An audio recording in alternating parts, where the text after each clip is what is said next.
I am Narendra Kumar Sharma. I have sent question answer of chapter 1 in science. Now I am discussing about these question answers. Now on page 6 exercise. First question, do you find that all living beings need the same kind of the food? अर्थात इसका अर्थ है क्या सभी जीव एक ही प्रकार का भोजन करते हैं? इसका आंसर है बच्चों नहीं, अलग अलग जीव अलग अलग प्रकार का भोजन लेते हैं। तो आंसर कैसे लिखोगे? No, all living being do not need the same kind of the food. As example, deer eat the plant and the lion eat the other animals। अर्थात अलग अलग जीव अलग अलग प्रकार का भोजन खाते हैं। देखिए क्वेश्चन 1 हो गया। क्वेश्चन 2 पर ध्यान दें। Name 5 plants and their parts that we eat. 5 पौधों के नाम और उनके कौन से भाग खाए जाते हैं। मतलब रूट खाया जाता है या स्टेम खाया जाता है या फ्लावर खाया जाता है, ये सारी चीजें बच्चों। तो इसमें बड़ा आसान क्वेश्चन है, केवल समझने की बात है।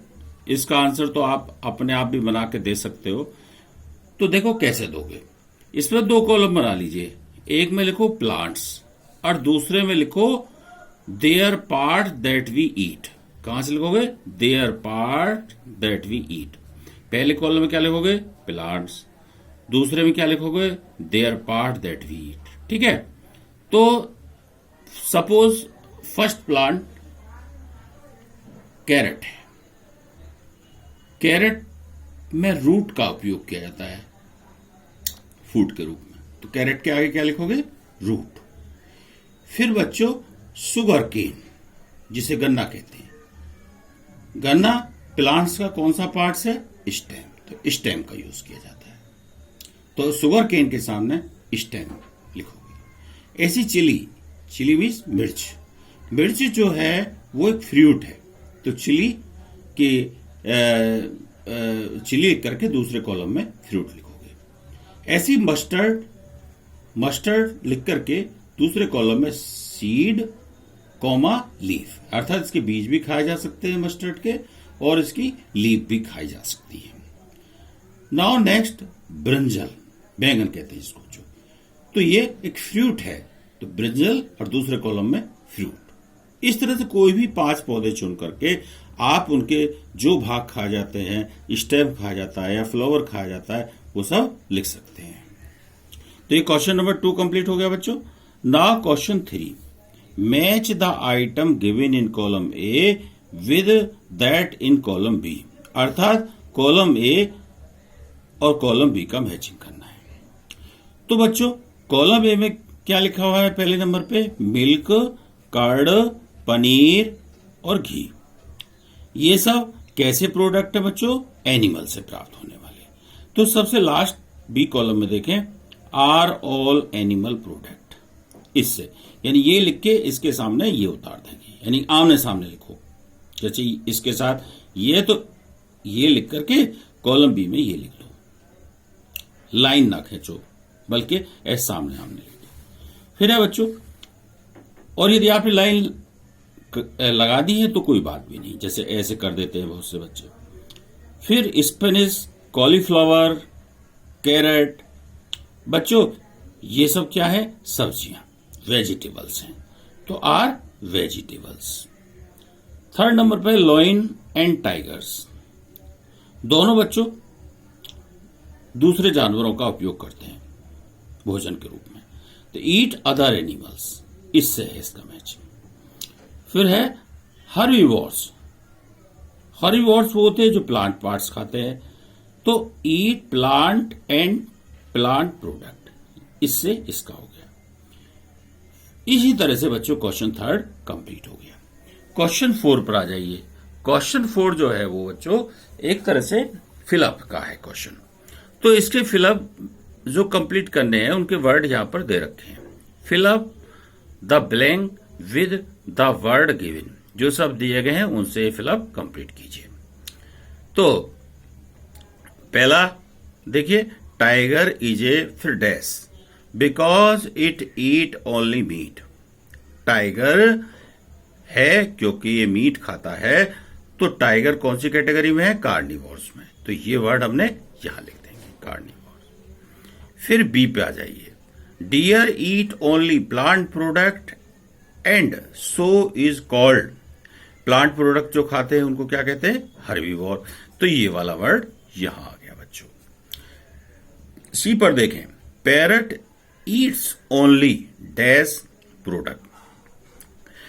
पैरट जो है वो बच्चों शाकाहारी होता है, इसलिए प्लांट आ जाएगा इसमें, प्लांट प्रोडक्ट।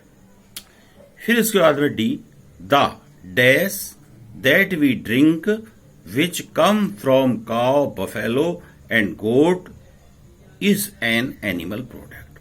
तो बच्चों इस वाले फिलअप में मिल्क आ जाएगा, क्योंकि ये सब जो काव हुआ या बफेलो हुआ या गोट हुआ, ये सब क्या देते हैं हमको? मिल्क।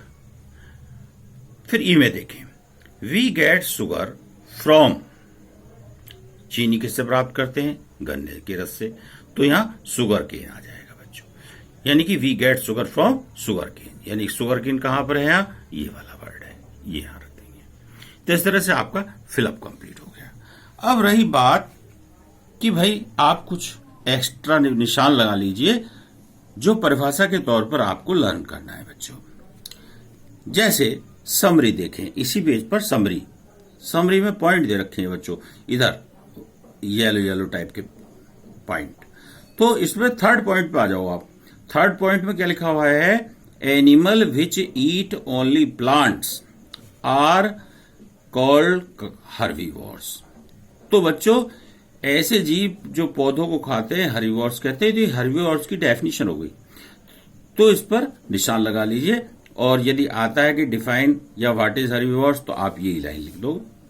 ऐसे ही दूसरी परिभाषा आपकी है, animal which eat only animal are called carnivores.